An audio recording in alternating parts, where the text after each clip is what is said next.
I get you to shut that door? Please.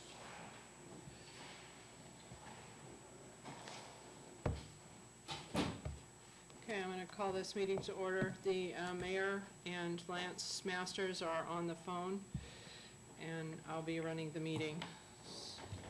Pledge allegiance. Flag. Pledge allegiance to the flag of the United States of America, and to the republic for which it stands, one nation, under God, indivisible, with liberty and justice for all.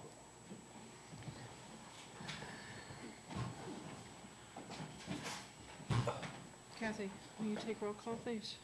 Councilmember Masters? Councilmember Masters? That's me. Councilmember Cramlett? Here. Councilmember Zerkin? Here. Councilmember Benson? Here. Councilmember Haight? Here. Councilmember Pruitt? Here. And Mayor Fisher. Here. Okay, amendments to the agenda. We are replacing new business item A, approve employment agreement with Eric Strahl for city administrator, with approve invoice number 132069 for $2,821.54 for backhoe repairs. And we will be adding Caitlin Stewart to D.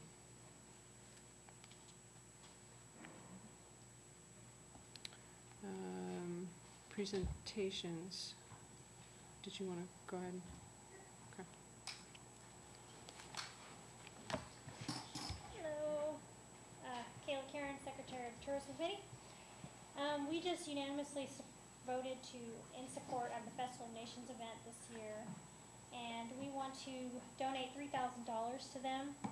They requested $22.57.22 for 3 ads in the Oregonian, and they wanted to ask if we could go ahead and give them a full $3,000 to run additional ads in the Hood River News and the Yakima Herald.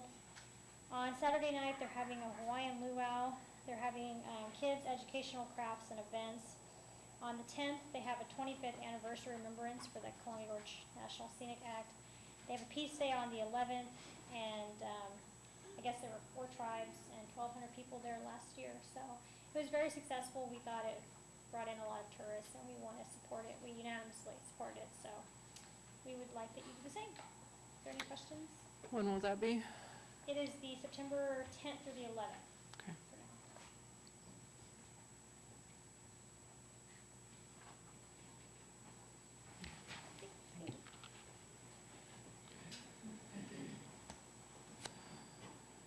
Okay.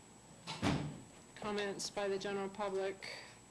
Please address the council as a whole, and please note that you will be allowed to speak one time for 5 minutes. You will not be able to get up a second time and speak again during this time. So, is there anybody who would wish to speak? Tina?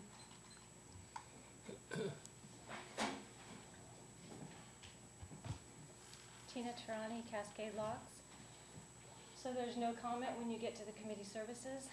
Yes, there'll be new comments then, There'll be but new for right comments now, then? it's for public comments, this is one time, Okay. 5 minutes. Cascade Locks City Council has approved a policy of paid fire chief paramedic for 40 hours a week. Also approved was a paid on-call staff paramedic to supplement this level of service. This is a level of service that the City of Cascade Locks approved and has promised to the citizens of Cascade Locks. It is a real policy that has not been rescinded legally or officially. I would like to remind the citizens and the council that this current council is severely in default.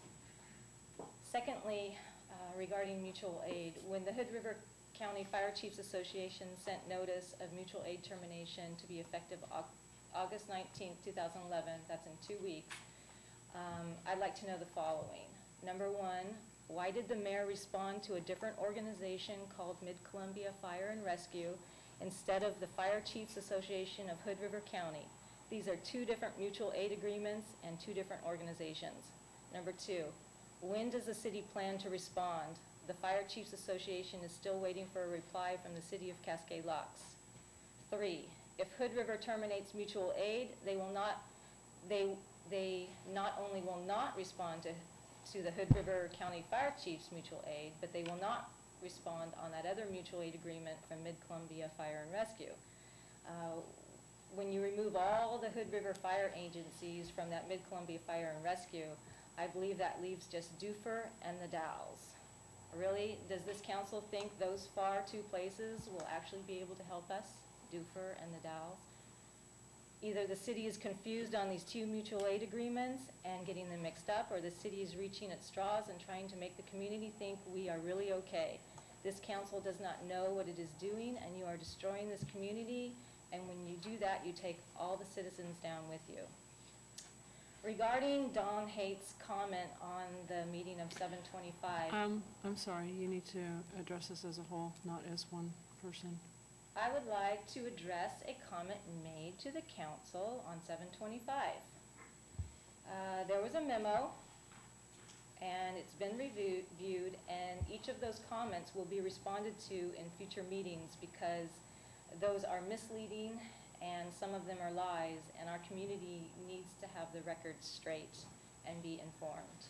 And just briefly, I'll touch on two of them. The $38,000 that 911 owes the City of Cascade Locks and the FEMA grant. The FEMA grant was for $530,000, and all it needs to be done is closed out. And Jeff Pritchard, the ex-fire chief, has actually contacted staff and asked them to inform the elected officials that he would even volunteer on his free time to write the report to close this out. Elected officials are not responding to this. They're ignoring it, and all it takes is for this report to be written and submitted. That's it. If the city does not close out this grant, what could potentially happen is the city would have to be responsible for all but 10%, which is $477,000. So since this council is so worried about funds, I think you should be worried about that even more. That's more than any of those cuts you did. Regarding the IGA and $38,000, the city keeps mixing these two things together, and you need to keep them separate. You're misleading the public. The IGA, the city has met all its terms with the IGA. The IGA states to pay on certain conditions. Well, the city has met all those conditions. The 911 says they're withholding because of the year 6 and beyond regarding maintenance, but they cannot do that. The maintenance is covered for the first 5 years. There is no way cost can be determined for year 6 and beyond. It can't be done. The county cannot withhold this against the city and not pay the $38,000. The system is operational, and all agencies involved are using it, even Hood River. Plus, the city has to pay its vendor. Jeff has tried to contact the city. He's contacted the city staff and tried to get permission from the elected officials so he could talk with the city attorney to give him the history. And all it takes is the city attorney is to write a letter to the county telling them they're in default and they need to pay that $38,000. There's no legal reason they can hold it back. And if the city would just respond to this ex-employee, the city attorney could take care of both of these items. And it's foolish that you are not responding, and it's childish, and you need to do it. Thank you.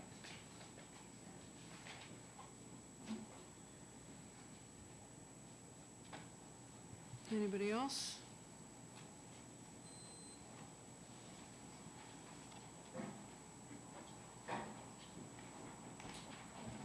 Rob Rostoff, Cascade Locks. Good evening, Council.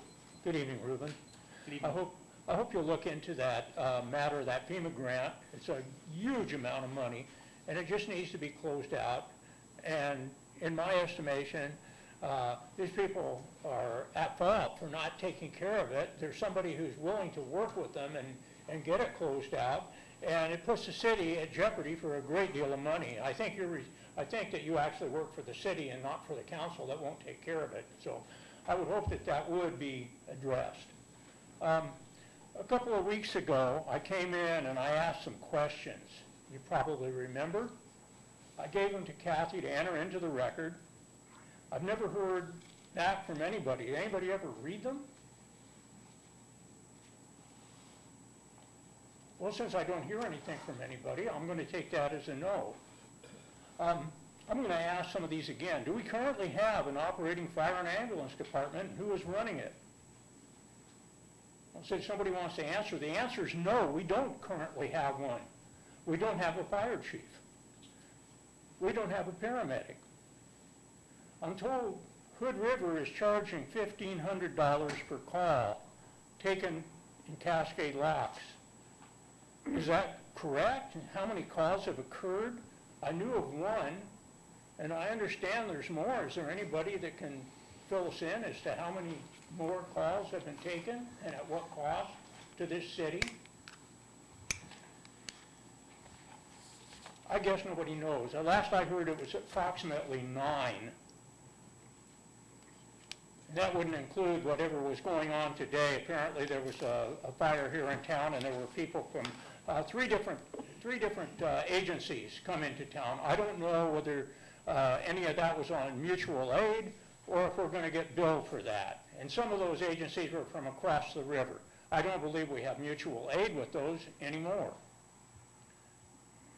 Does Hood River EMS have an obligation to service Multnomah County for us? Does anybody know? Does anybody care? I'm going to take it that means no. Does Multnomah County, excuse me. I've heard we were paid $20,000 by Multnomah County to cover I-84 down to Multnomah Falls. Has that check been cashed? Is it sitting in the office? Or has it been sent back?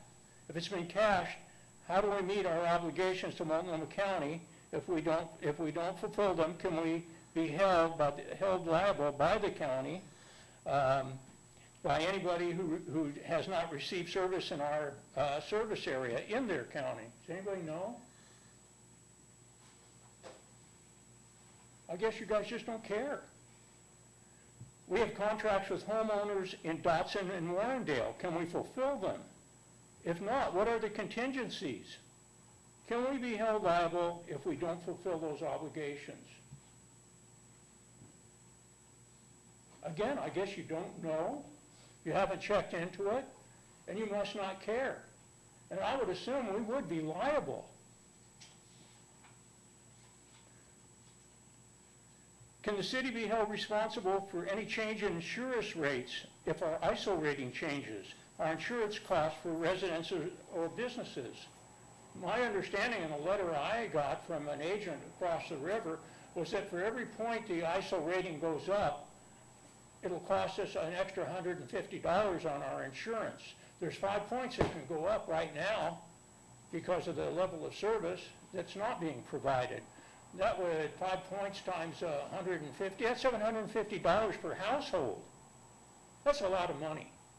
And I have no idea how much that would be for the businesses here in town, but it would be a good deal more than that, particularly for the motels, and particularly the big Best Western. I don't even want to think how much it would be for that. Two of you have been proponents of an all-volunteer department. What do you know about the obligations and accreditations from OSHA, the fire marshal, equipment update, date stamp medication, safety equipment, fire department process and procedure, other rules and regulations for a fire department and ambulance service? What does the rest of the council know? Have any of you been to the fire hall to see what's there and find out about these obligations from the ex-chief or volunteers? Do you have someone in mind as a volunteer chief? If so, who?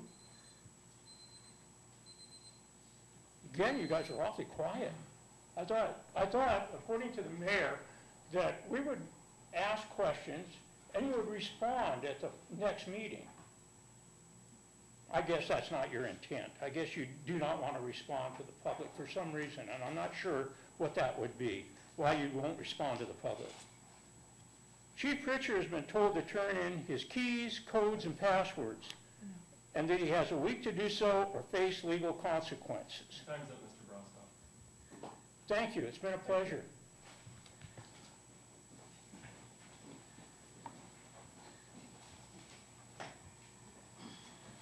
Is there anybody else from the public that would like to speak?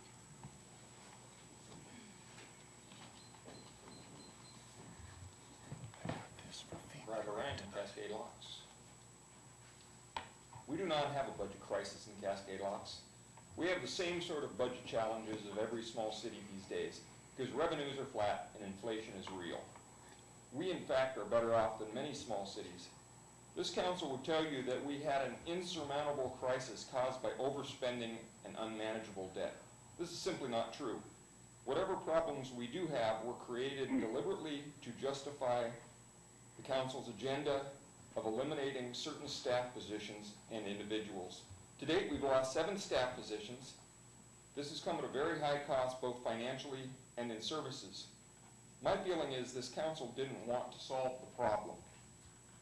My case in point to illustrate this fact is that at the beginning of the budget process, members of the budget committee brought up a matter of approximately $44,000 in missing funds that they alleged was misappropriated when the auditor found the funds and that it was an accounting error and the money was mistakenly double paid into utility funds for utility extensions.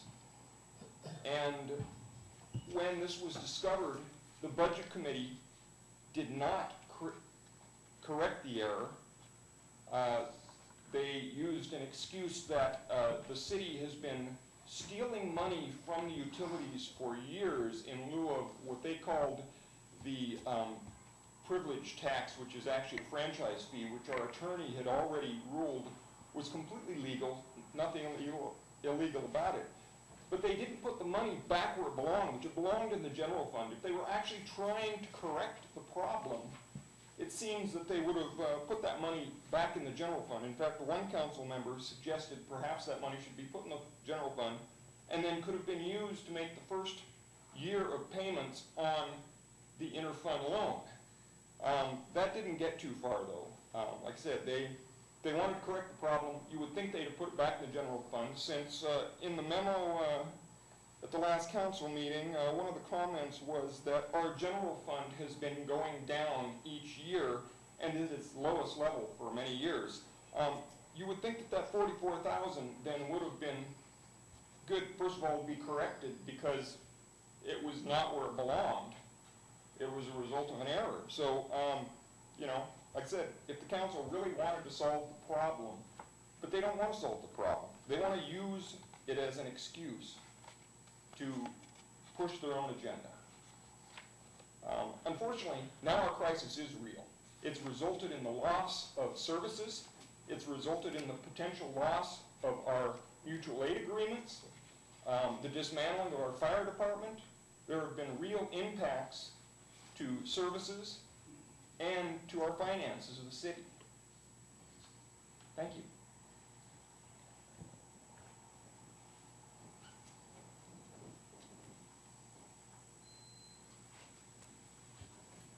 Hello, Taylor Karen, Secretary of the Tourism Committee.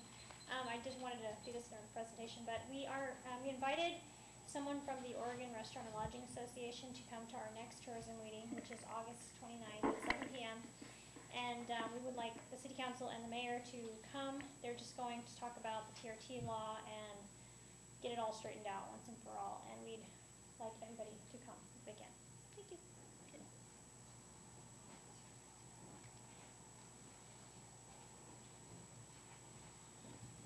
Any more comment from the public? I'm Kirby Newman Ray. I'm from Hood River News. I'm not a resident of Cascade Locks. I live in Hood River. And I'm not sure what your protocol is exactly, but I would just make the observation as a reporter that the silence that has prevailed this evening raises a lot of questions in itself. And I would like to know if the council does have any intention of responding to any of the comments that have been made this evening. If you don't comment on the record, then... I have a report regarding FEMA in council comments tonight. If you want to stick around, I'll be reading it. But not some interesting comments have been made right now. Members of the public are here and are watching. I'm just wondering if you have any plans to comment on what was said in general, particularly by Mr. Brostoff. I will be commenting on the FEMA grant. That's myself. Okay, can you hear me? This is George. Yeah, go ahead. I'm also going to be making comments addressing several of the issues on the fire department under mayor comments, just so you know. Tiffany, Yes, Lance? do I recognize? Yes. Go ahead. Okay. Okay, this is Lance Masters. I did address a lot of those during councilor comments at the last meeting. And we'll be approving the minutes of the last meeting during the consent agenda, which hasn't happened yet. But specifically for Mr. Brostoff, and I have to apologize, it's hard to hear the specifics, but I did read those questions when you sent them to us several weeks ago. I heard them at the last council meeting, and I heard some of them at this council meeting.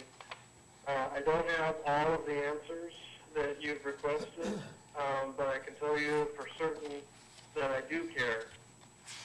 I've asked the council to address several of those issues at this meeting, and we don't have that on our agenda. For Mr. Lorang, you made a statement that the council, it seems like the council does not want to solve these problems, and I'll allow you to have that opinion, but for my part, I do want to solve these problems, and I believe if you read the minutes of our last council meeting, that'd be July 25th, you'll see that I've identified several problems, and I've asked to have the council address those problems, and there was not support from the council at that meeting. Point of order. We're having public comment at this time. Yeah. We're going to have council comments at the end of the... Yeah, Lance, you'll need to state that during council And comment. Mr. Newman, by council policy, we don't respond to questions from the public. That's for the time for the public to speak. Okay? So that's why we're not, actually by policy, not to respond to questions from the speaker. So, you mean. Okay, is there any more comments from the general public? Okay, hearing none, then we will have discussion and declaration of potential conflicts of interest. I will state that I am Friends of Caitlin Stewart, but I don't think that that will cause a conflict for me. We have a consent agenda. The approval of minutes of, I'm sorry, was there any conflicts of interest? Okay, hearing none, then we'll go on to the consent agenda. Approval of minutes of July 25th, 2011 council meeting. Approval of the minutes of July 18th, 2011 council meeting. Approval of minutes of July 16th special council meeting. Approval of minutes of July 15th emergency council meeting. Ratification of the bills in the amount of $113,638.96, and approval of the OLCC annual license renewals.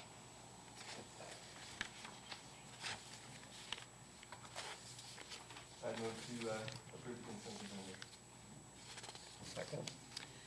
Motion's been made by Kevin Benson and seconded by Don Haight to approve the consent agenda. Is there any discussion? I will say that the list from Mr. Rostoff is in one of these sets of meetings, so minutes. Tiffany, Yes. should I be recognized? Do you have a discussion point? That's right. Didn't you just ask for discussion? Yes, I did. Okay, could I be recognized? Yes. Okay. My discussion is I would like to thank Kathy and the office staff for the work they've done. That's quite a lot of minutes that they've compiled, and we do appreciate their efforts. And for that reason, I think we should approve the motion. All those in favor? Aye. Aye. Aye. Any opposed? None. Okay. There is no unfinished business. We will go on to A, approve invoice number 132069 for $2,821.54 for backhoe repairs. I'd move to approve the invoice in the amount of $2,821.54 $21.54. Second. Okay, it's been moved by Kevin Benson, seconded by Don Haight to approve the invoice. Is there any discussion? Hearing none, I'll call for the question. All those in favor? Aye.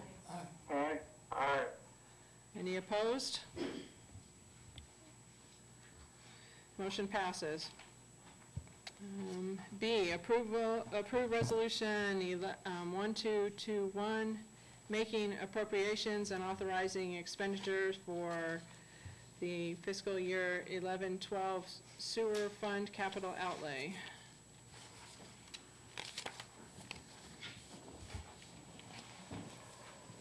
Thank you. You have before you a staff report that I have prepared.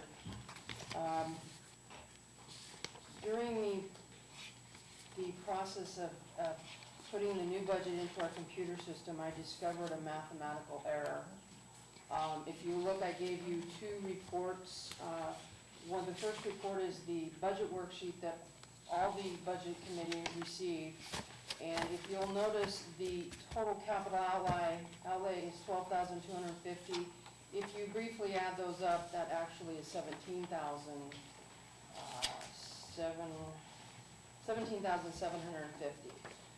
That addition error was not found until I did this. It went through the whole budget process, and it just went way by the wayside. So in order for me to complete the budget and be within the Oregon budget law, the Department of Revenue has recommended that I do a resolution to move the funds from the contingency and up into the capital outlay to balance the budget. Because currently, because of that mathematical error, the budget does not balance, and I cannot submit it to the county the way it is. So I'm recommending that we just move the money to that line item, and the budget is balanced.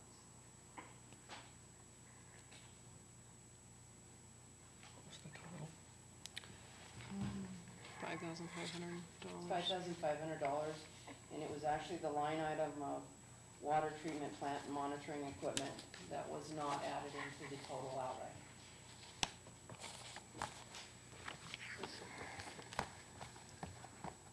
Are there any questions for Mary Ann? Okay. Are there any comments from the public? Okay.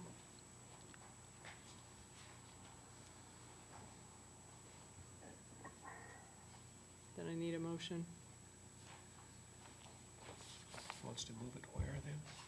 She wants to move it from the contingency to the sewer capital outlay.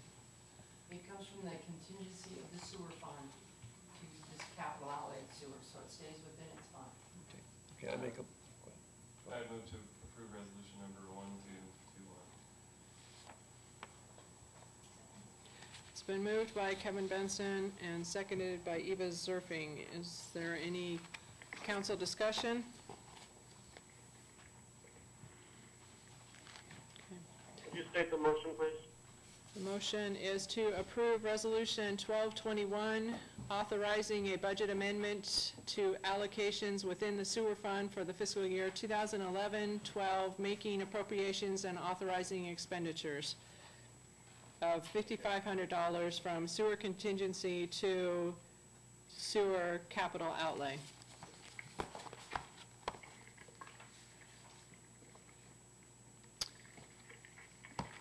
All those in favor? Aye. Aye. Aye. Aye. So there's no opposed. Okay.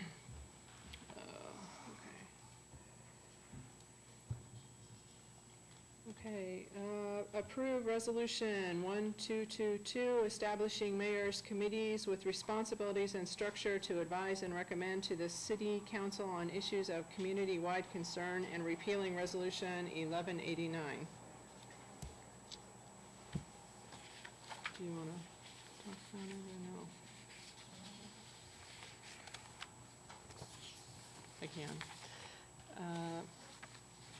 This was brought up because questions were being asked on whether or not this committee was established, and they, mainly the City Services Committee, because appointments had been made previously, but there had never been enough to form a quorum, and this year there was enough to form a quorum, so talking back and forth, there was some ambiguity, so we're trying to clear that ambiguity up by setting the number of years that this committee will be in service and appointing people to the committee. So, public comment. Tina. Tina Tarani, Cascade Locks. I was the one that brought that to the council's attention. I sent a letter to the council early August 2nd stating the City Services Committee was dissolved per their own policy and resolution and needs to be publicly and legally reestablished. If you don't have 3 consecutive meetings or a quorum, it's automatically, by policy, dissolved. I then noticed later the day the City Services Committee meeting was canceled for August 2nd, and now I see you are legally and publicly reestablishing this committee, which is how it should be. Unfortunately, I see you are automatically appointing the prior 4 committee members. Is not the council aware of their own policies requiring a 2-week public advertising period before appointment of vacancies? And since this committee is being reestablished, it is in actuality being reestablished with 5 open vacancies. As I noted in my letter to the council, I suggested advertising for these vacancies. I see the council is ignoring a citizen's request on this completely. Well, is the council going to ignore their own policy requirement that states vacancy advertisement be done 2 weeks before appointments can even take place? Are you sure you want to go forward with these immediate appointments tonight? You might want to research and pull that other policy requirement first. You have been running a committee that was legally disbanded and dissolved by your own policies, yet telling us it was legal when it wasn't. And now you're going to do it again by immediate appointments tonight. Now, I also know this policy does say that appointments can be made sooner if certain important city businesses is being held up by the 2-week requirement, but this will not apply for you, and here is why. The mayor has met with volunteers Megan Webb, Jess Zerfing, and also Carl Zerfing. The mayor was informed the volunteers would not work with this committee if the chair, Cody Steelman, was on this committee due to his hostility and harassment to the volunteers. The volunteers informed the mayor how horrible it was for them. In addition, I talked to the mayor personally on 7/25 and stated basically the same thing and said Mr. Steelman should not be on this committee for those same reasons. Yet now I see the mayor wants to appoint this person while knowing that appointing him will not move things along, but will most likely impede things and possibly cause a complete halt and breakdown in the fire EMS department. This appears purposeful and deliberate by the mayor and the council. So then what was the council going to do later? Blame it on the volunteers when things don't happen? It would be this council's fault entirely, not the volunteers, the mayors and the council for supporting such a deliberate action, which bleeds attempt to harm the volunteers and promote further harassment to these volunteers who give freely of their persons and time in protecting us. For this committee to move forward in working with the volunteers, these new vacant appointment seats must be advertised and others allowed to apply. Thank you.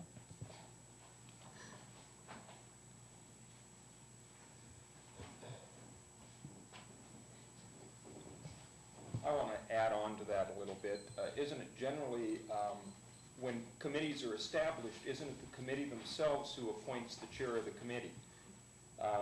And secondly, I have to say that having Cody Steelman as the chair, I'm not sure is advisable because he hosts a blog which has typically had a serious bias against the fire department. So putting somebody in that's predisposed to a real bias against the people that they're going to serve, I would think is not advisable. So if anybody wants to check out that blog and see for yourselves, it's whoscityourcity.blogspot.com. If I were you, I would take it in small doses. Thank you.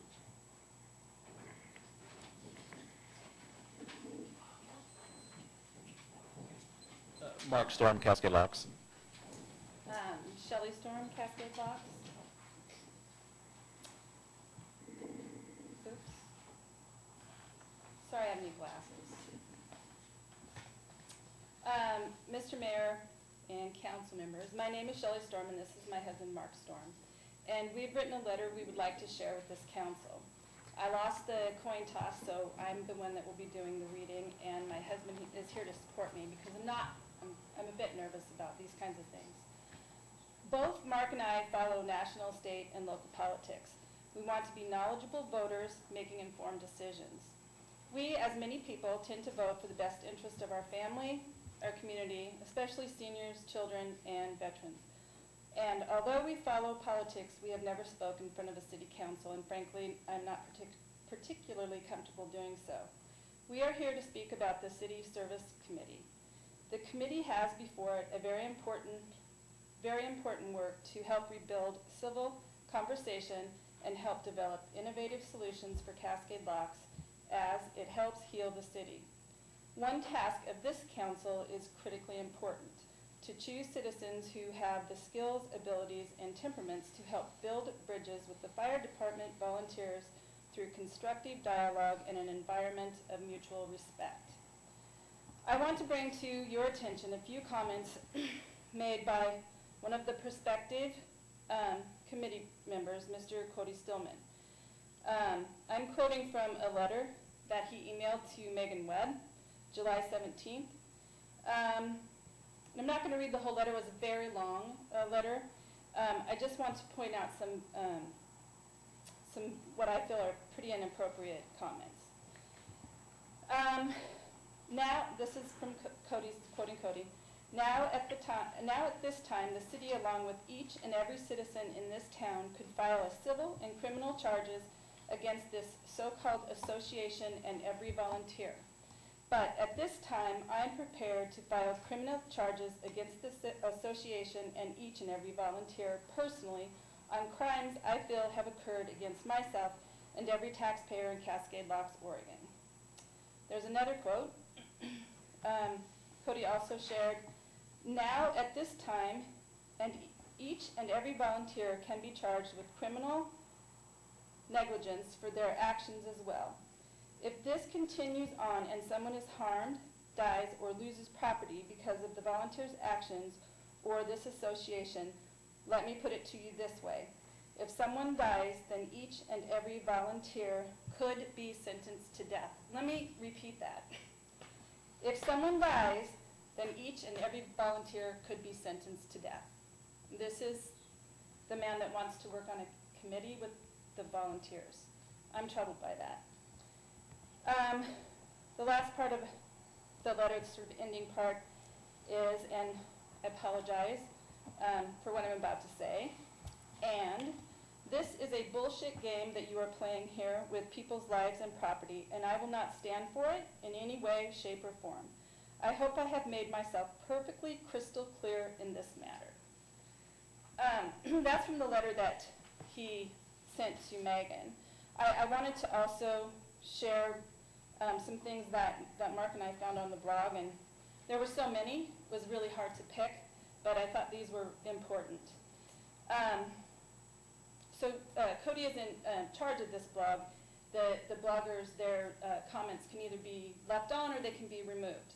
One thing that I would like to share is that on July 23rd of 2011, the same week as the volunteer firefighter Bruce's memorial service, a very distasteful joke appears on the blog, which begins, and I won't tell the whole joke, it begins, a firefighter died and went to hell.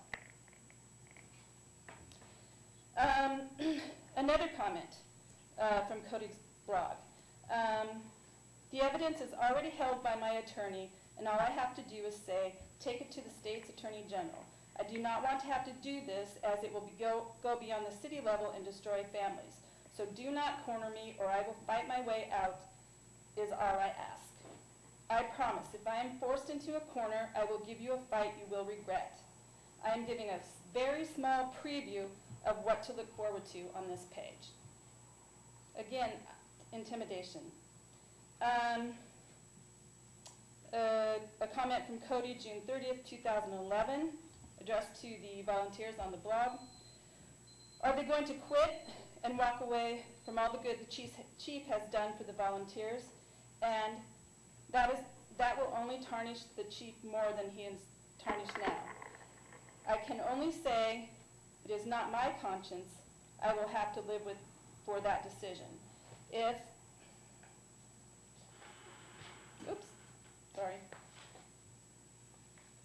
property or lives are lost because of it, it is theirs and theirs alone.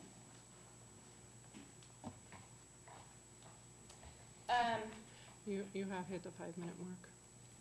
The timer did go off. I can continue it, right? Go ahead. Okay. Why don't you just go to this part, babe? I know you haven't read it yet. So. Right. Having said this, people of goodwill, all sides of this issue can and should disagree. This is democratic action, but when opinions become overheated and clearly cross the line into intimidation, abusive comments, and bullying, they have no place on this committee. We realize along with technology has come a new way of sharing information, and although we much prefer the old-fashioned way of sitting down to the table to talk out our differences, to compromise, and work together to build stronger communities, we are aware that Mr. Steelman has a right to operate a blog, and he and his blog followers have the right of freedom of speech to present their case in whatever fashion they desire. We are also aware that as a community, we have the option to reject the ideas and philosophies of Mr. Steelman and ask that our mayor and council not appoint Mr. Steelman to a committee which should be one of the building of trust and not one of intimidation. Cody indeed has a right to his opinions, but I submit that the city should not risk an important part of the rebuilding process by retaining him on this committee. Given how uncomfortable I am speaking in this public says volumes to me about how important this issue is for me and my family. I believe the way the mayor and council members vote concerning this appointment of Mr. Steelman to the City Service Committee speaks volumes as to your hopes for the community, for our building trust, for cancellation and moving us forward. Thank you.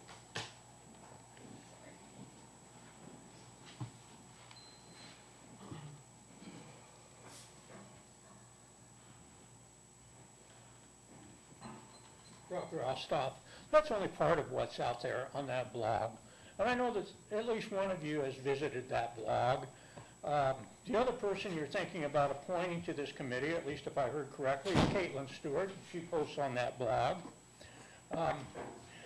There's some other things. There's some other things that I see on there that are completely beyond the pale. There was a thinly veiled threat against this young lady over here and myself the other day that I didn't really appreciate, done by a person who calls themselves Bubba. I have to agree, bringing somebody like that in who enables these kinds of comments and who hosts them and then doesn't do anything about them when they are placed there is just craziness. And when you bring somebody like that in, you're essentially associating this city and yourselves as a council with what's going on there. I mean, setting the bar low is one thing. This is ridiculous. You're setting it so low that there's no way you can't satisfy yourselves with this. Why would you want somebody who would host that kind of material running a committee? Why would you deliberately put somebody who said that about your fire volunteers in charge of a committee when you know that he spoke to the mayor, or that the mayor's been spoken to by the volunteers, and they will not meet with this guy? You're setting up a situation, and you're doing it deliberately. For goodness sakes, don't do this. This is just crazy. Thank you.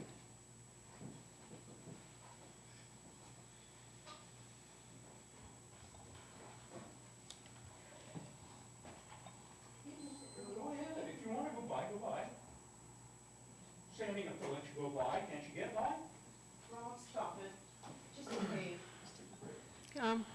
Yeah, well, that's all right, let's go ahead. Go Good ahead. evening. I've had a long, hard day already. I don't need people throwing my name out with no proof.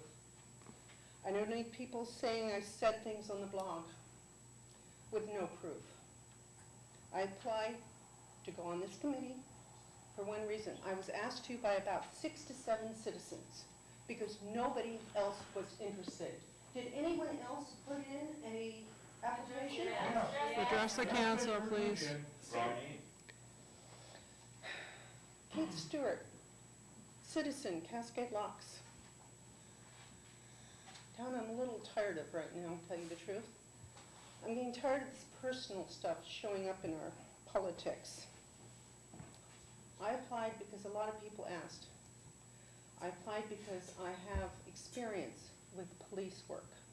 This committee is not about the fire department. This committee has been in the works for close to 3 years. This committee is about citizens, whether or not you approve of them. This committee is about the water department. Anyone remember that? What about the cemetery? It's about that too. It's also about public works. This is a committee that's going to stand between other citizens and the council. This is a committee that is going to say and do things that need to be approved of by the council. What we talk about, if I'm approved, has got to be approved by the council. What we are mainly seeing it as is fact-finding and citizen suggesting. If we start tossing everyone out who some people disagree with, who some people have exercised their right of the First Amendment, free speech, we might as well toss out, what, 80% of the town? Oh wait, 80% of the town hasn't applied for this, have they? Actually, nobody really has, have they? Why? Because committees are hard work. Because committees belong to people who care. Because the committees are something that aren't easy and we are volunteers. As much as the fire department is volunteers. These are people who are trying. These are people who care. And I thank you for your time.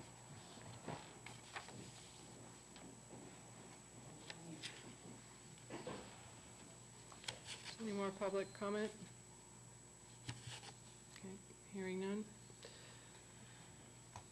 Should we take a break? Yeah, let's take one. Okay, we're going to take a break. We're going to take a 10-minute break. Okay, call me back. All right. Bye.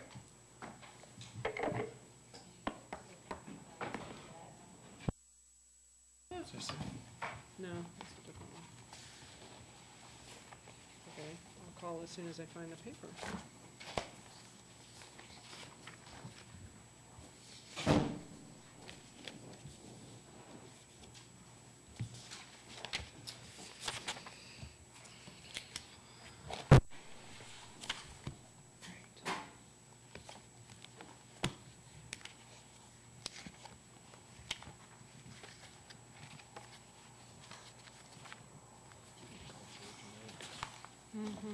I gotta find the number first.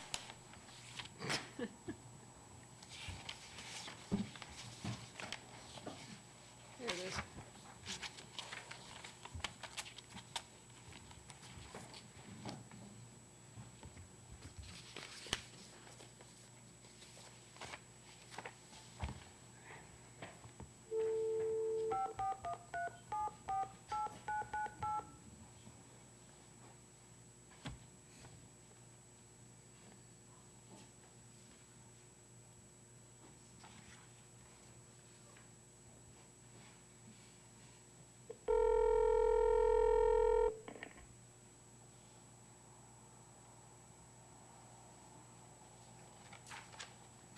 Okay, hello? Okay, I guess we'll try that again.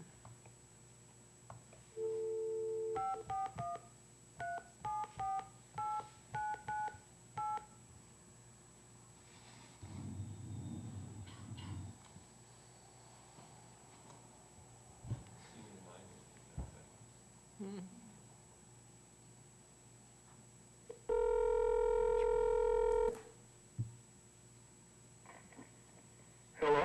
Hello. Hi, gonna put you on hold. Okay.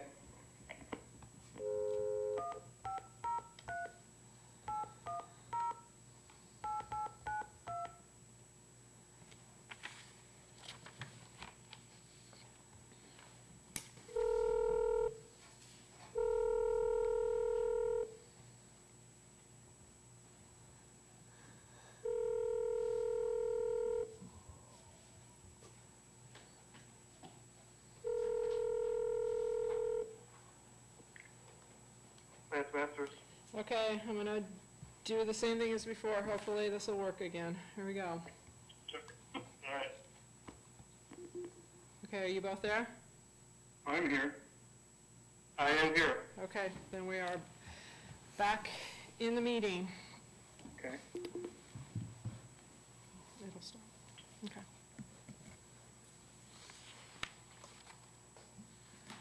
Okay, so we are on resolution 1222. I move to adopt resolution 1222.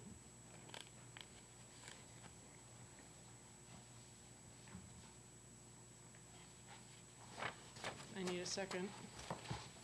I'll second it. Okay, it's been moved by Kevin Benson. Second, Okay, was the public coming over? yes, the public comment was over. Thank you.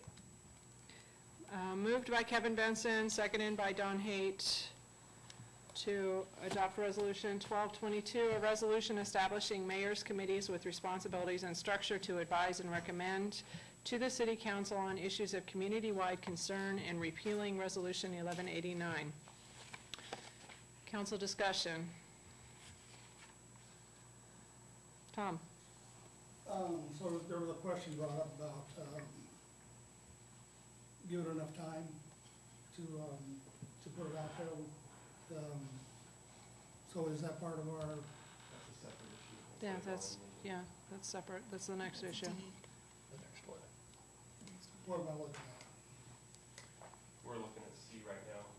Item D is actual appointments and committees. Oh, okay, so this is just creating the committee. This is changing it to a 3-year committee as opposed to a temporary committee.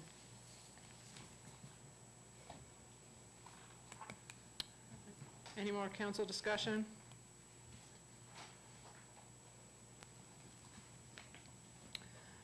Okay, all those in favor, say aye. Aye. Lance, did you vote? Okay, never mind. Aye. All those opposed? Opposed? Motion passes.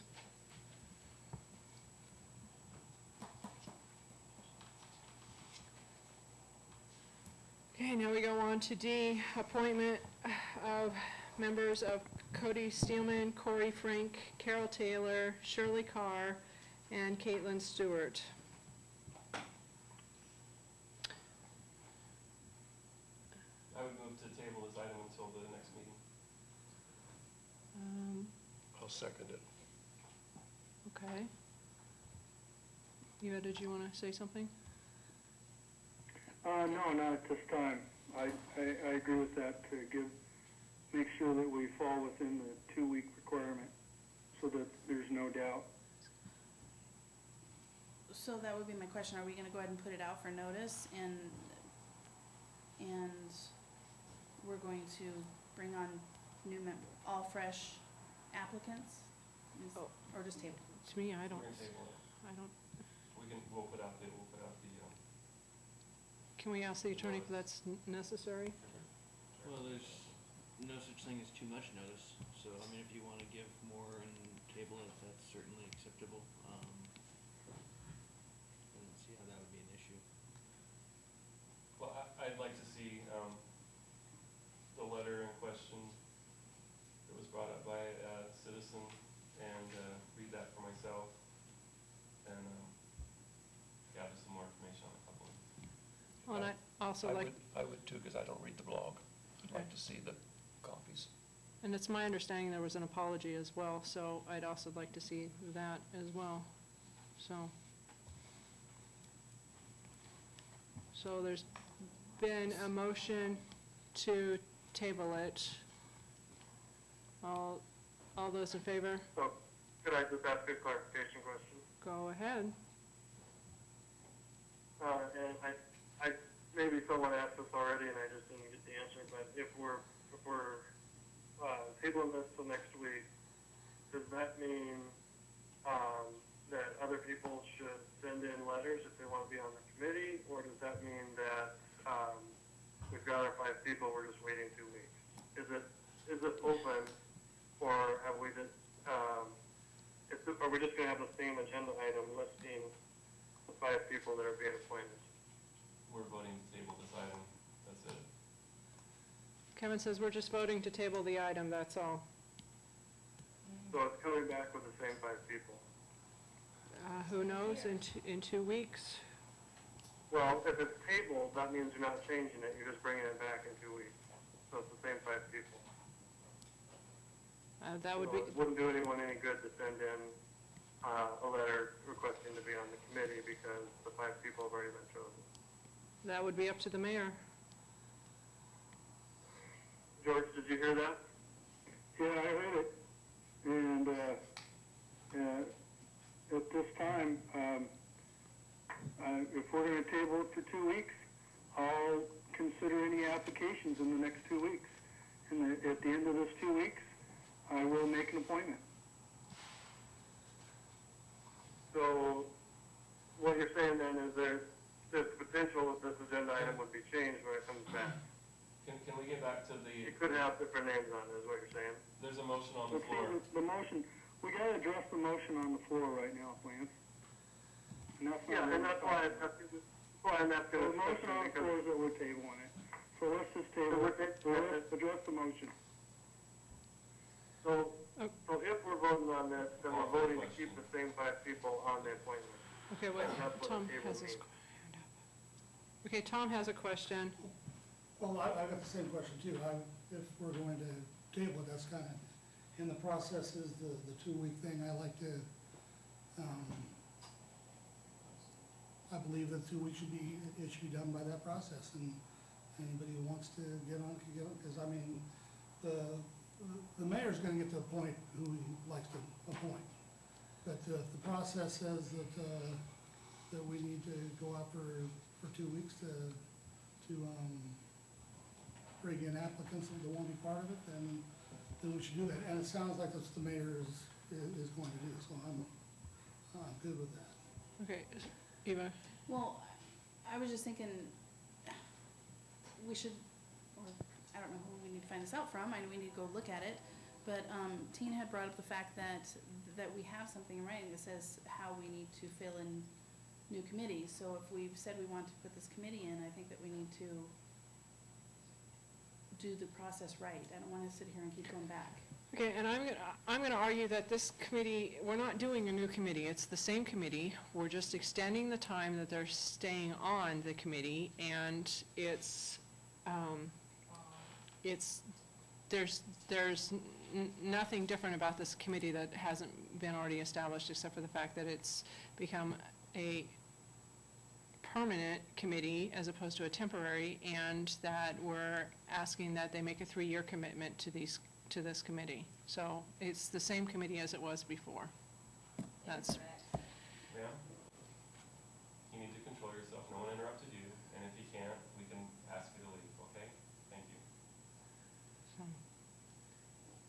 My whole concern is that I just want to make sure that we're doing, I don't know that I'm not fully committed to the fact that we did the process right in the first part. If it was legally disbanded, if it says that they haven't met for 3 months or 3 meetings or whatever in a row, and that didn't happen, so it makes the committee null and void, then I just want to make sure that we're following that process, that we can just sit there, yeah, you can say you've got a committee, that's fine, but I want to know that we're doing that process, right, because I'm kind of sitting here as far as the committee really, my understanding on this is that we're just saying, hey, yeah, we want to have a committee, and I'm for that.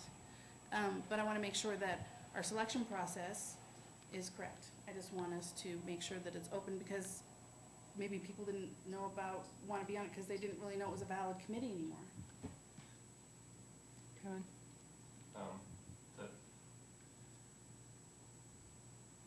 motion on the floor is whether to table this item. We can discuss where we're gonna go from there. I think the mayor's already agreed that he's gonna advertise it for 2 weeks before the next meeting. We're gonna have all the people, okay. Even though it could, according to the rules, be adopted tonight by saying that there is a compelling need to do it, we're not gonna do that. The part about the rules thing was actually in the resolution, the earlier item addressed those things. But this particular thing is just about tabling this particular agenda item. Except that we are gonna go ahead and take applications. Well, we can talk about that after we finish this tabling this. If we want to take more applications or whatever, that's a separate thing. Okay. Okay, so all those in favor of tabling this for 2 weeks, say aye. Aye. And those opposed? Opposed. And I'm opposed too. So, this is tabled for 2 weeks. Now we're on to the approval of the CH2M Hill OMI contract. Oh, wait, I'm sorry, no. Okay, sorry, go back up to approval of expenditures of tourism funds of $3,000 for Festival of Nations.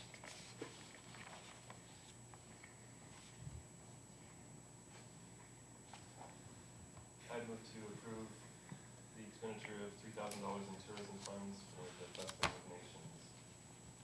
Second. Motion's been made by Kevin Benson and seconded by Lance Masters to have an expenditure of tourism funds of $3,000 for Festival of Nations, and I apologize, was there any comment from the public? Sorry, I should have done this first. Rob Rostoff, Cascade Locks, I want to thank you for budgeting that $3,000. I'd also like to encourage you to spend as much money on that as you do on sailing. This actually brings tourists into town, in fact, quite a few of them. I think it's the second biggest festival that we have in town, and it would be nice to support it that way. Thank you.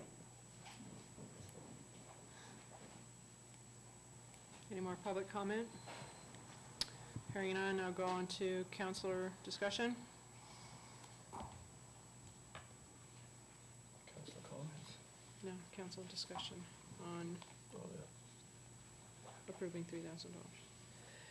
Okay, hearing none, I'll go ahead and ask for the vote. All those in favor, say aye. Aye. Aye.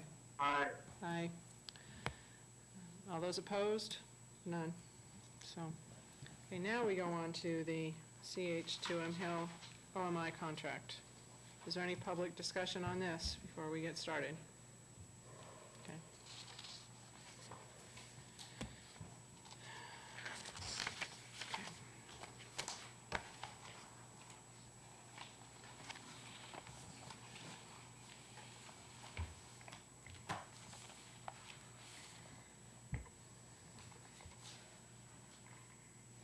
Does anyone want to make a motion on this? Tiffany, Yes? is Dave Griffin there? No? Would you read his staff report? Just the part about the OMI contract? Yeah. Okay. He writes, "The OMI contract is before the council as I'm continuing to receive pressure from OMI to reach an agreement. Our current contract expired July 1st, 2011. I had hoped the new administrator would be on board by this time to assist in evaluating the options. While I believe that it may indeed be in the city's best interest to consider operating the wastewater plant ourselves, there are numerous items that need to be addressed before that can occur. The new contract has a 6-month out clause that would give both the city and OMI proper response time in addressing those concerns if the council chose to pursue city operation. The additional cost factor in a 1-year agreement is not in the city's best interest. The work we are currently doing with DEQ requires that we proceed forward with smooth operations and a non-transition. Therefore, I would support the OMI contract at this time."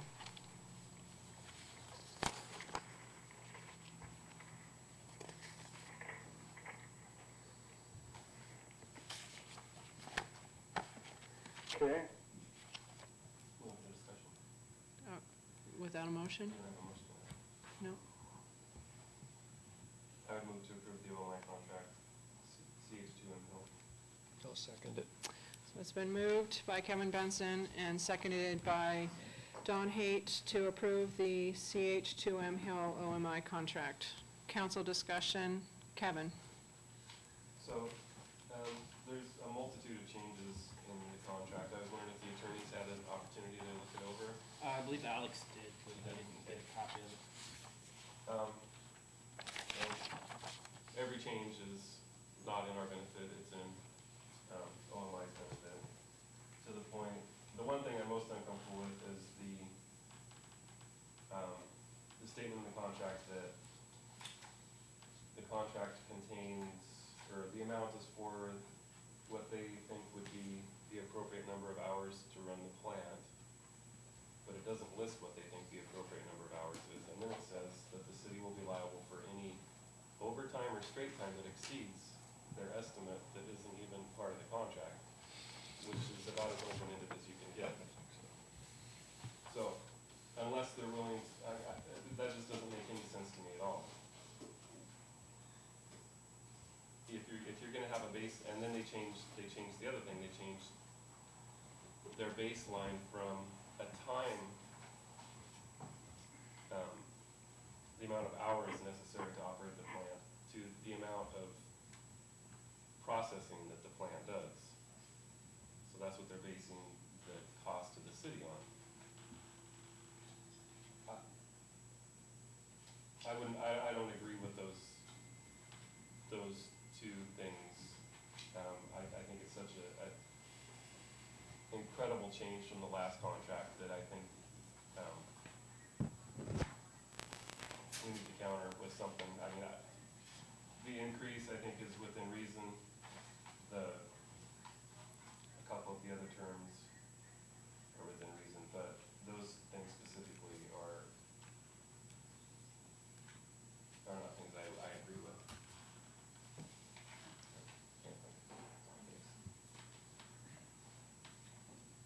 No, all those points are well taken and something to negotiate. So, I mean, obviously we can counter back to them saying, we agree to the contract with these exceptions. And state these exceptions, please. You should put some hours in there.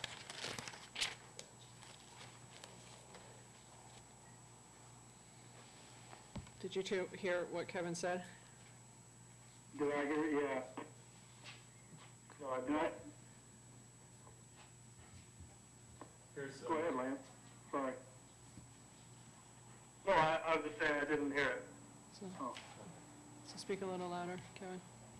So it says, Section 6, the following is hereby added to agreement as Article 6.5. The services provided under this agreement are based on reasonably expected overtime for normal breakdowns or services required for after hours. Any additional expenses, including straight time or overtime, wages caused by, I'm not sure, Force majeure, will be billed to the owner for reimbursement. so unforeseeable Okay. instances that occur. But without, I mean, if you get my point, without there being the baseline number of hours, Absolutely. how do you calculate whether It's you're an getting- ambiguity. Yeah.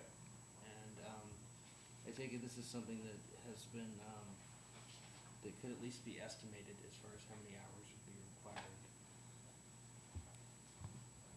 Yeah. And then the Article 4.2.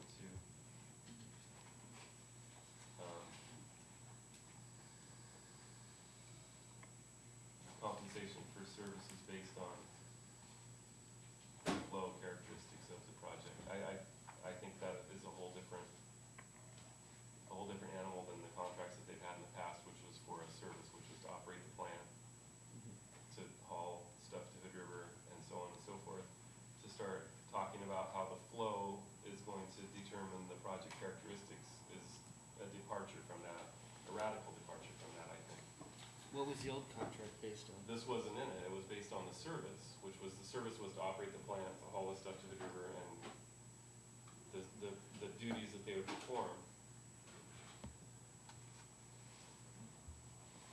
this is gonna, I think, set a, kind of a meter charge, basically, is what this seems to be getting at to me, is, well, your flow went by this percent, so then we need 7, 10, 12% more because the flow changed by that amount. Well, it can vary as well. So could they charge you more particular times of the Dear. year? Yeah. Yeah, that's certainly possible, but, I mean, it looks to me it's a way out of just providing the service for a set fee. Now it's gonna be this global app that's very variable. I agree, this is the first time I'm looking at it though. I don't know if Alex received a copy of this, but I would certainly, suggest negotiating this. Particularly with, it sounds like you want to stick with the, more of the parameters of the current contract. Well, I would think if they're gonna go into the hour portion, they're gonna have to state an hour where it goes over, because there's nothing there that says, doesn't say how many hours they're gonna provide even, that I can see. When does the extra pay start? When does it, what kind of a clock are they using? Well, I see a problem here with using the term force majeure. Does that mean that they're gonna call it a unforeseeable circumstance and you're stuck litigating that If it breaks down the road when they bill you for it? Yeah. And supposedly we get 6/10 of a day of service from them currently. And I don't think that they have to address whether they actually provide the 6/10 of a day service. Well, maybe that's something we could ask as you know, accepting some of these other insertions, some of these other articles into the contract, that we get an actual time on site report from them as well. Seems reasonable. Yes.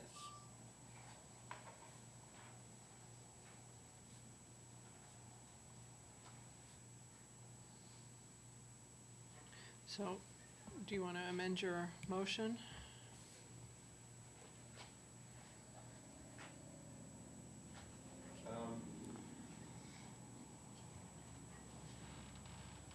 I'll withdraw my motion pending review from the city attorney.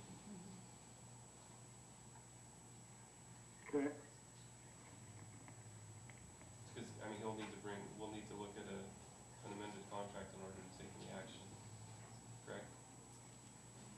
Yes, and I wouldn't feel comfortable right now coming up with a counter proposal without sitting down with the original and this and going through everything. Okay, so who seconded that? I did. So you're gonna withdraw your second? Withdraw. Okay. So the first and the second have been withdrawn for further attorney recommendations or scrutiny on it. Stephanie, could I be recognized? Yes, go Lance. There was a concern in the memo from Dave that, based on our agreement with DEQ, we need to be moving forward with this and that there not be a transition. So, I wonder if it wouldn't be worth just stating for the record that we intend to pursue this. I mean, I guess that's kind of what Kevin's doing, but we do intend to pursue it and we intend to comply with our agreement with DEQ. But there are details need to be worked out in the, within this contract. So we're not just ignoring that it is being addressed. I don't think that I mean, maybe there's a consensus, maybe there's a motion, I don't know, but I think that's part of the equation that we have to consider. Well, Lance, I believe that we're actually doing that by taking the contract to the lawyer and then, going back and modifying it and then sending it back to him. It'd be what you would consider contract negotiations. So we're going back and forth and negotiating the contract right now. So I think that's, in fact, we're showing good faith that that's what we're trying to do, even though we don't have a city administrator on board who's supposed to help us through this. So we, the council's taking care of it right now. I agree with you, George. I just was saying that for the fun of it. Yeah. No, that's good. Okay, so we are done with that issue then, and it'll be on the next agenda again. Okay, Mayor and Councilor comments. Okay, I'd like to address some issues that were brought up earlier in the meeting and the prior meeting. And again, some of these things have been addressed in prior meetings, which you can go back through the minutes and read. They're a matter of record now. Just so everyone knows, Jeff Zerfing is or was the acting assistant fire chief, but he is currently now the fire chief. Okay, so he is the person in power in the fire department right now. Okay, so he's currently writing a letter, and this letter will be addressed to all our mutual aid partners, and it will basically state that he in fact is the acting fire chief for the city of Cascade Locks, and that letter will be sent to all our mutual aid agreement partners, and we do have mutual aid agreement. Matter of fact, there was a small fire in town today, and we had practically every fire department around here today, so the community should rest at ease that we do have mutual aid, and we do have a active volunteer fire department and a active EMT on a limited service. Okay, so those two things I wanted to make very clear. I've also been in contact with Jeff and also with Megan Webb of the Volunteers Association. And we have sat down and had meetings. And one of the meetings that we had, it was discussed that Jeff and Megan would sit down and make a list of items that they felt that they needed to have for the volunteer fire department and for our EMT service to be able to continue on. Megan and Jeff told me that they would get this list of items to me as soon as possible. I know they're working on it right now, so I expect to get it sometime this week. So with that in mind, I just wanted to let everybody know in the community that we are working diligently towards resolving this issue and making sure that coverage is covered. To my knowledge, I've checked with my insurance agent, and insurance rates have not changed as of date, and they don't anticipate that it will as long as we have everybody in action that we do right now. A comment that came up about the FEMA 911 project. There was a comment bringing up an ex-city employee who currently does not work for us anymore. And just so everyone knows, it is not his responsibility any longer to worry about city business. He is not an employee, and that is not his responsibility. That is the responsibility of the city. Mary Ann will take care of the billings that need to be done, and myself and or Tiffany will help resolve any other issues that have to deal with the FEMA 911 project. So we will be working on closing that project out here in the very near future. So basically that's all I have to say on my mayor's report. Thank you. Lance, do you have any comments? Yeah, I just want to reiterate a couple things I said at the last meeting. Because we did hear from Megan and Okay, wait, hold on. You're not coming in very clearly. Can you move somewhere where you can come in better? How's this? That's much better, thank you. I wanted to mention that Jeff and Megan did come back at the last meeting and gave us a report. One of the glaring needs that it feels to me like we aren't addressing is that we need a paramedic in town, and to be able to keep our commitments to other fire departments as well as Multnomah County and citizens of Warrendale-Dotson. We have to have that. We have to have that position, and I think it's time that we take action to fill that position. So, I mean, I would like to see an agenda item to address the lack of a paramedic. As far as the billing goes, I understand that there's some training required, and that Mary Ann has not had that training.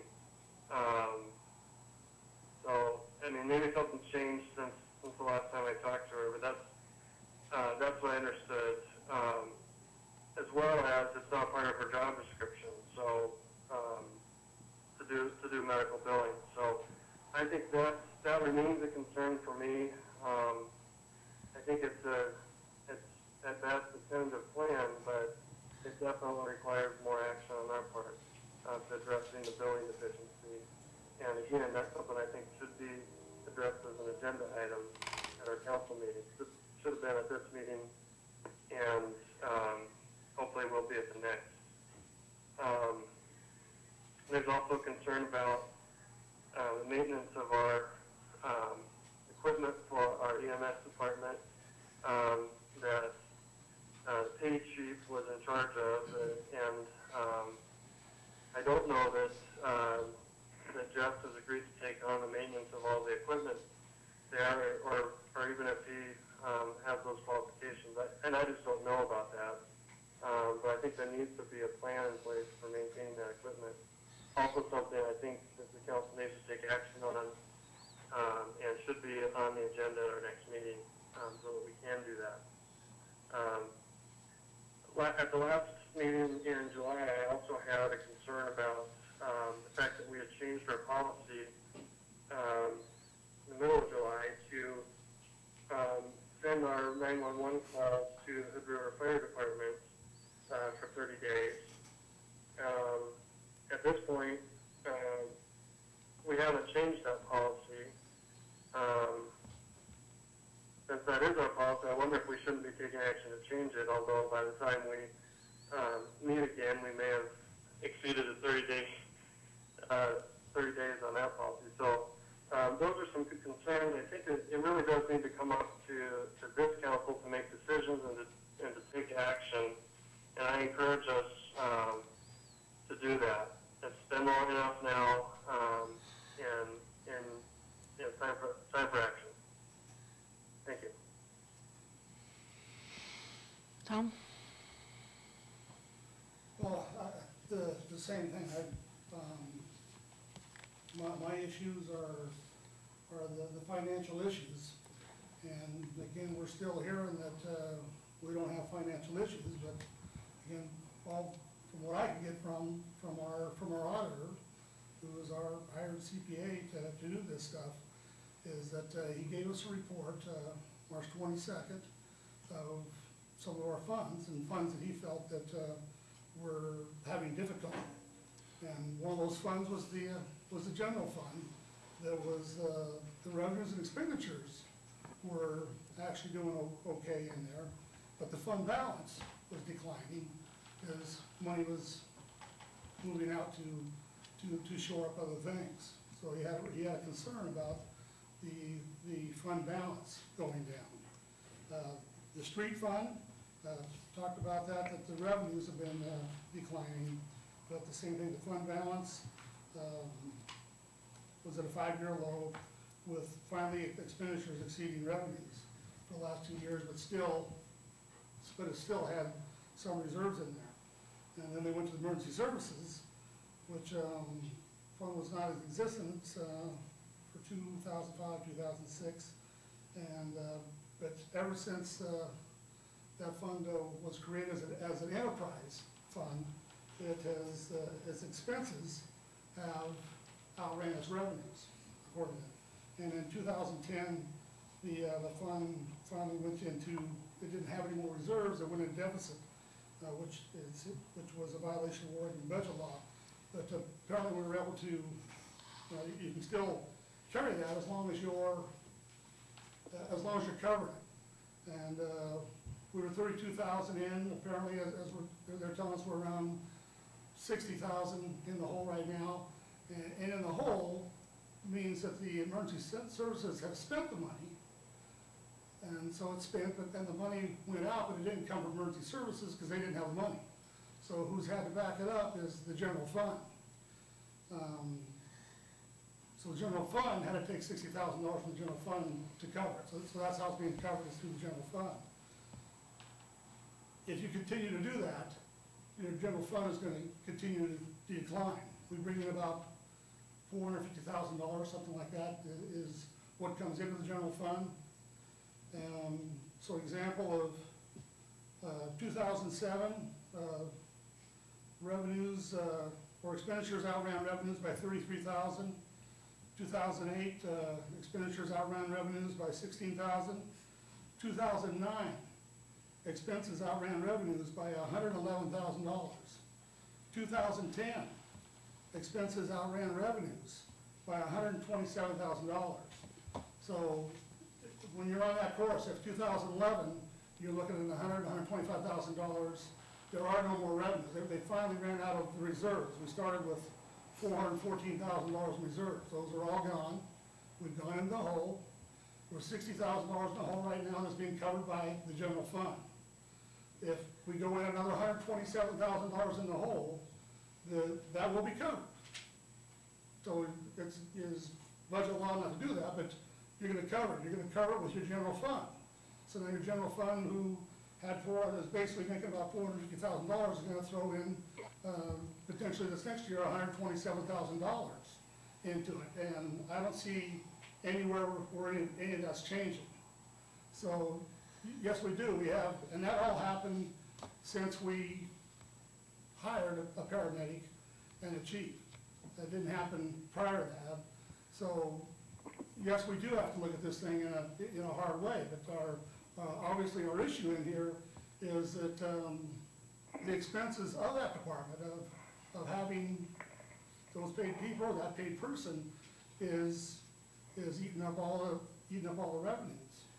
I know they had talked about bringing other people on board to help with those revenues, but about $127,000 in the hole, or more expenses than you had in revenue. In the first year, the paramedic brought in $90,000, but the paramedic cost $40,000 to $50,000. So there's a net gain of 40, which is about what Carl was making, not being paid. So we were pretty fortunate. There's no doubt we were really fortunate to have a Carl Zerfree, to have a person in our town that did what he did for nothing. Carl probably was the first paramedic that Hood River County had. Hood River didn't have one. And since obviously they've built him, but he was the first one. And once you get something, once you come to a certain level, you don't like to back off that level. And I understand that too. And we need to do all we can to attempt to do something with this, but we cannot keep going that kind of money in the hole, because not only will the emergency services department be broke, but so will the general fund be broke. And everything else you're going to be funding in the city cannot handle. You can't keep heading down that road. So, and it won't take very many years. It's going pretty fast. At that rate, it's going pretty fast. So, yeah, we need to take some time in here and see what we can do to figure out how we do the paramedic end of it, because again, the citizens want it, but understand that one way you can do it is to tax yourself, but you're going to for every $1,000 in Cascade Locks right now at our base, you're going to, for $1,000, and right now we're putting in, because our city has, we take 270, just over 270, 1,000 to run the whole city. And of that, we give about 40%. We have gone anywhere from 50 to around 40, 45%. We've given emergency services. So we're giving them about 25, 1,000, so somewhere in there right now. So they're already getting that. Emergency services getting about 25, 1,000. But if you want to go beyond that, you need to, if you want to get the paramedic, which could be, a paramedic could be, they're going, as I understand, anywhere from $30,000 to $50,000 at base pay, and then your benefits on top of that is about another 40% that the city puts in on benefits. You're going to be looking at anywhere from $1 to $2 a thousand more to cover that paramedic.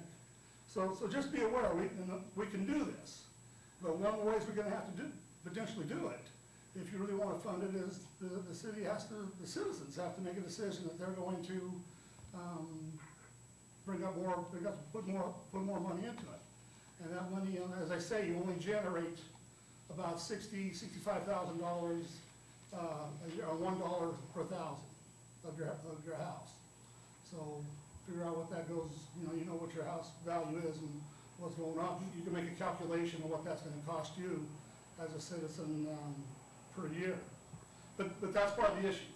And same thing, we're looking at, even with as much as we're in the hole right now, according to this, that we're looking at the need of another ambulance, and somewhere around $150,000. So that's more than $2 a thousand to cover that. So I know that's a one-time thing, but you have to look at realistically, and I'm not sure that we've been honest with ourselves on what these things cost us.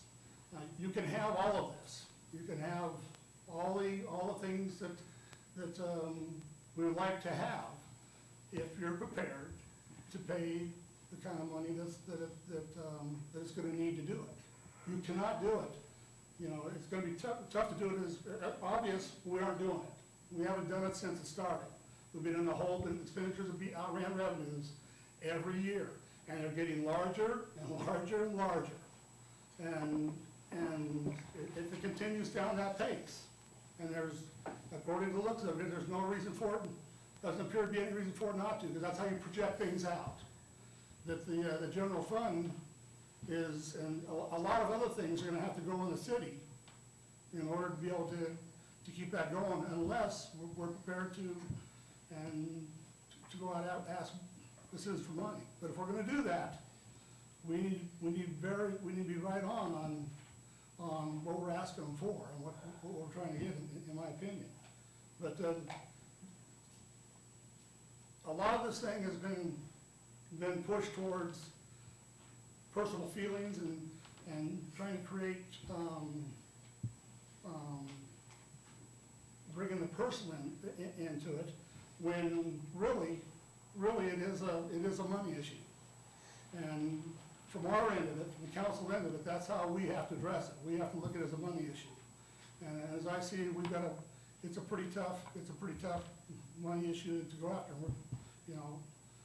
I'm right on, Lance. So I think we need to get the paramedic thing on there, but the monies that we have in there right now are pretty tough to, as I say, they go, as I understand it, they work for AMR, but they're around 32,000 for a starter, 50-some thousand for an experienced, and then you put on our benefit package along with that. That's another about almost 40% above that. That's what you're going to be paying for, and you're going to be paying for 40 hours. Now, a certain amount of what's going out there too is going to be, we asked for a while, we did comp time, but we didn't feel comp time was working, so we went into overtime, but overtime starts creating these kind of these kind of deficits. And if you're only 40 hours a week, you can't help. If you're one person and you're 40 hours a week, you can't help it if you're going to take care of the citizenry, you can't help but put in some overtime. So we have to look at all of that. And it's most towns our size don't have what we have. Again, we got it because one citizen stepped up and went out there and hustled and worked and worked and worked and gave us a free ride with a lot of hard work for them. But to me, that's the town I grew up in too, and I appreciate what Carl did, and obviously what a tremendous effort to put out to do that for the citizens of town. But Carl's no longer there. I wish there was another Carl. I believe there is. But in the meantime though, you're still you have to figure out what you can do. But it's not going to be easy, and it is a financial issue, and it's not an easy financial issue. So that's where I'm at on this thing. Yeah, I want to provide what I can for the best we can for the citizens, because we've all come to want to have that. But understand it's going to cost you something if you want that level. Anyway, that's where I'm at. Thanks. Eva? Yeah, I just wanted to kind of address a little bit of something that was in Rob's letter there. I can't remember the details on there, but I mean, there were some charges that came through to us, and I don't know what we're going to end up having to pay. I don't know if they'll actually make us pay or what the details are on that, but there was some kind of something. So yes, there was something there.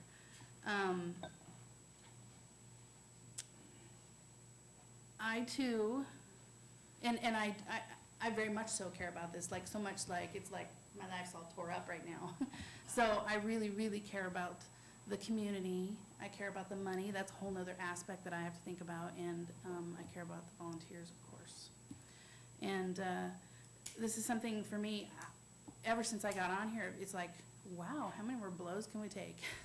So I feel that we're being really reactive rather than I hope, and I'm wishing that we can get to this point where we're being more, we start evening out, where we have some stuff that's proactive and reactive. And I don't know how long that's going to take, but gosh, I hope that some people can pull together and try to work on some of that stuff, because that's the only way that we're going to heal. We do have some issues as far as the fire and the EMS go, and the main thing for me, and I'm speaking also as a community member, is that I didn't have very much time to figure out that my services were going to be cut. And so I know that we'll have to do something different, but I just want to do everything that we can as a community to get us through till we can. And that's part of the thing that you're seeing in the fire and the ambulance. You know, their hearts are all broken, and they're having a hard time. And I know I spoke to Jess earlier, and so I can concur that he was approached about being the active chief temporarily and going that way. And he was on his way down to talk to the volunteers. So that depends on whether the volunteers were going to support that and whether there was going to be a lot of stuff. So I don't know what happened there. As far as our EMS stuff, I'd like to see at least some discussion, active discussion about like the paramedic stuff and some of our maintenance to vehicles and that kind of stuff, so that we can try to keep up on that, because the volunteers can't, and they've got a lot of other things going on. So I guess I'd like to encourage the council for us to try to do that and go there. And I did want to say, I do want to thank Jeff Pritchard for offering, because he is a member of our community, and he is an ex-employee. And I realize that there's some things, they're getting tied up, but I appreciate it as a community member that he would want to do that. And I'm hoping that if we need his assistance, that we can at least, get a hold of him on that. That's it. On the fire maintenance. I spoke to the chief in Corbett about a week ago, and what they're doing, they have just one part-time paid lady, and they hire a company, a mobile company that's licensed to work on fire pumps. And they maintain their fire pumps and their regular maintenance on their vehicles. And they just come out so many times a year, and I'm trying to get some information on what they charge. And I hope to have it within a week or 10 days. He said he would have it to me. And that's what they do. They come out and they have a mobile unit and they service the units on site. He said maybe we might have to take, every time they'll do 1 or 2 units at a time because they have 3 stations. But maybe we might take one unit up one time and another unit up another time. But they do this about 4 times a year, depending on the miles the units have been used. And then on the other thing, on the 911 project, I think some of the old council will remember, before I was on the council, I've been trying to get reports for this FEMA project for over a year, and I still don't have a report on this FEMA report. I've been very concerned for way over a year on this project. And I'll read this into record. This is regarding the 911 FEMA project. It's HRC 2009. I've mentioned my concerns regarding the city's financial commitment and financial liability for this project for some time. February, I requested to review the last progress report of this project from the city staff. I was advised by the staff there were no records on file. I contacted the 911 office in Hood River to request a copy of their last report. They advised me that they had not received these reports. Per page 31 of 56 of RFP HRC 2009, the contractor's project manager will produce and distribute monthly progress reports throughout the life of this project. I contacted our city mayor and requested he contact Day Wireless, the contractor, and request the last copy of the progress report. I can only assume that the contractor contacted Jeff Pritchard, former fire chief, regarding this request. Reference, email, dated March 2nd, 2011, from Jeff Pritchard to the mayor. Mr. Pritchard advised the mayor that he is the only person that is permitted to contact the contractor.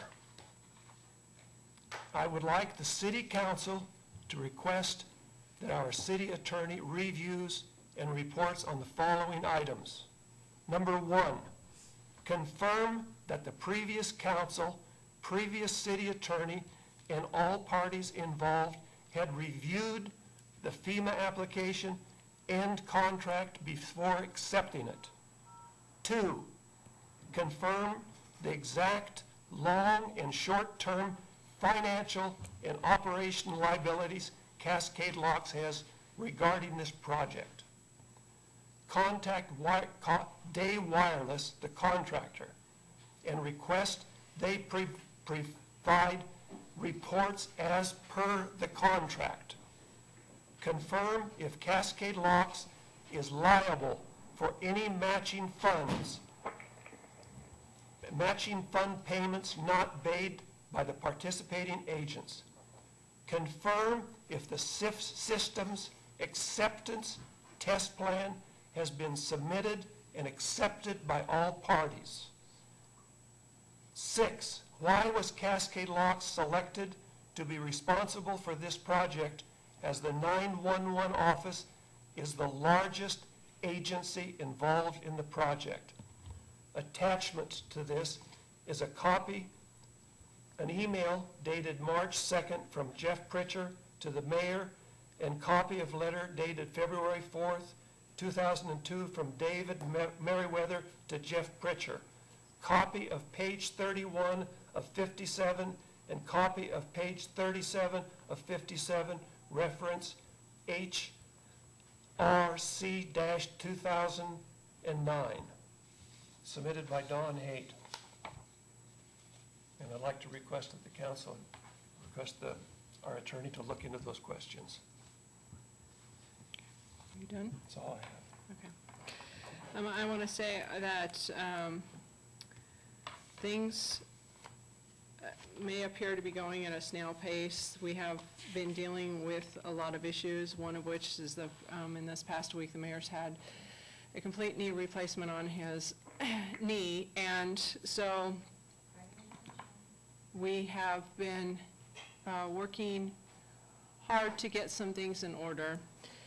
I've been told by a couple of citizens that people are concerned that this council is going to be raising taxes or raising fees, and I want it perfectly understood that in the current situation that we have, that cannot be done by this council, that cannot be done without a vote of the citizens, and it has to be a referendum that is made to the citizens of Cascade Locks.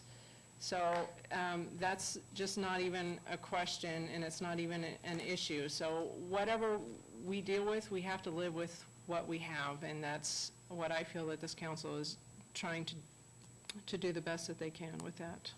So, staff reports. Kathy? No, we got a question. What? We need to have a consensus on Don Haight's request to have the attorney look at his issues. I think that council rules state that we can't take action on anything that's brought up. Oh, that's right. So we'll have to Council. do it at the next meeting. Is it just at, we're not sure on that. Hold on, we'll have to look that up. In the meantime, Kathy can give her report. I just had one thing for council. We've all been invited to a lunch in the Port Pavilion being organized by McCarran, and I just need to get a head count as soon as possible if you were going to attend that. When is it? I put a notice in your box. It's a luncheon in the pavilion organized by McCarran for anniversary of the National Scenic Area Act. For elected officials. What time is it? I'm sorry. It is for Saturday, August 13th at around 11:45 a.m. I will try. 11:45 on this Saturday. At the pavilion, right? I'll get back, I have to look at my schedule. I'll get back to that. Tomorrow, that'd be great. Okay. So don't let me know. I'll have to look at my schedule too. I have work on Saturday, so let me see what time that can happen.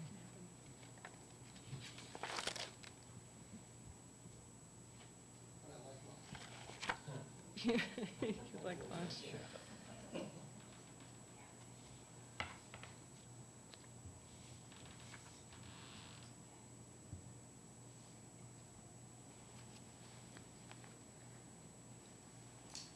Is that on our council? I'd like to know, this has been going on since it's just been finished in April? Where are the files? Does anybody know where the files are? In this FEMA? It just takes the consensus of four council people to direct staff. Okay, well, then let's take a consensus. I guess that's only on, and if we find otherwise, then we'll have to bring it back at the next meeting, right? I don't know. The mayor can do it on his own, too. Okay. We can have a consensus on it. Okay, so we need a consensus on whether or not. Tiffany? Yes. I believe that because you and I are acting city administrator, I believe that falls under the duties of acting city administrator. Okay. So I was just getting ready to ask for a consensus on whether or not the council wanted to look into the questions that Don Haight addressed. And Go ahead. I would like to also know where they are. Where are the records for this project? They're not in City Hall. Where are they? It's supposed to be public record. can't find them. Or find anybody that knows where they are. Yes. I do. Yes. Yes. Eva? I don't think it's necessary, so no. Okay, Tom and Kevin and Dawn said yes, Eva said no. Lance? No. Mayor? Yes. And I will say, no. But motion, there's a consensus to, Can I ask why people don't want to see the records on this $500,000 project? Kevin? I'd like to point out that. It was brought up by the public. They How are want we to gonna know. close out, how are we gonna close out this project We don't know where the records are. until we investigate the contract, the requirements, and what needs to be done to close There's it no out? records, not one. I guess my concern is that I'm just concerned on how much is time and how much this is gonna cost. It's $500,000. I understand. Oh, I agree. Okay. And Hood well, River owes us $38,800 all right. since April. Lance, did you want to say why you voted no? Oh, you know, it was hard to hear all the questions, but I thought he was reading a letter that he had read back in 2009 to the council at that time.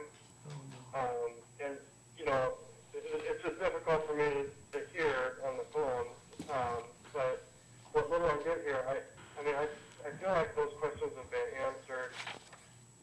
If I'm not, am I understanding right that we want to review the contract, have the attorney review the contract that we had with Day Wireless? I mean, that's, There, Vote's already taken I mean, place. we had the attorney review that when, Motion to. before we signed the intergovernmental agreement and awarded the bid, so I feel like this is somewhat redundant. well, there's I people in, understand that it happened, before Don was on He's just giving his council, reason for voting no. That's all right. and that he doesn't feel he has the answers on that, but I do think that those questions have been asked and answered by, the attorney, prior to the award. And I think if you go back and look at the, you know, agendas and packets, you'll find that. Lance, does it say, If there's other specifics in there, I mean, maybe I just didn't hear them, but Just, that's all right. Just, I do feel like a lot of this would be redundant because it's been done already. okay. there were people in the audience that want to know why something has not been done. It's a $500,000 project, and we have 0 records on this $500,000 project. There's nothing in City Hall. You may remember in February, you said you would help me get at least a copy of one report. We don't even have And you a remember sentence. that several times since then, I've told you Point of that the order. reason why it's not at City Hall is because it's an ongoing project, and there's a project binder at the fire hall, and you could ask to, you could go down there and look at it, but if it was an ongoing project, it was still down there. And I've said that to you several times. Okay, okay, Lance. Lance?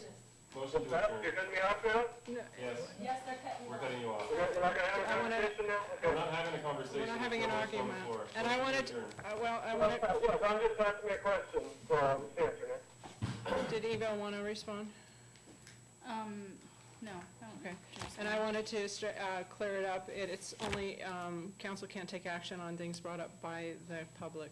It's on page 4 of 17 of our council procedures. But I made it. No, on what the public brings to us. Okay, there's been a motion to adjourn. Second. Motion's been made by Kevin Benson, seconded by Eva Zerfing. All those in favor? Aye. Opposed? Lance, were you opposed, or? No, I voted aye. Okay, all right, thank you. Good night. No legal permits. Um, See ya.